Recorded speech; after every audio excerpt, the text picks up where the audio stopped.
Hello friends, good afternoon. আমি চলে এসেছি আবার লাঞ্চ থালি নিয়ে।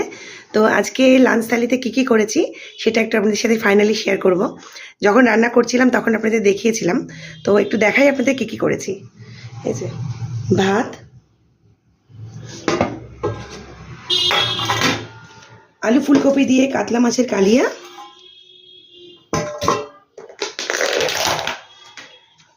বিনস, গাজর, আলু, ফুলকপি যত সবজি ছিল পেঁয়াজ টেঁয়াজ দিয়ে ফ্রাই করেছি। আর এটা করেছি রাত্রিবেলার জন্য আলু পেঁপের ডালনা, আলু পেঁপের তরকারি। আর আমের চাটনি তো করেই রেখেছি। এই আছে আজকে লাঞ্চে।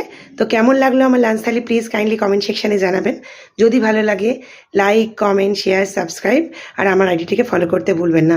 ভালো থাকবেন সবাই, প্লিজ প্লিজ আমার পাশে থাকবেন। আমি তাহলে আবার নতুন নতুন ভিডিও নিয়ে আপনাদের কাছে হাজির হব। টাটা সবাইকে, সবাই ভালো থাকবেন, সাবধানে থাকবেন। আবার পরের ভিডিওতে দেখা হবে।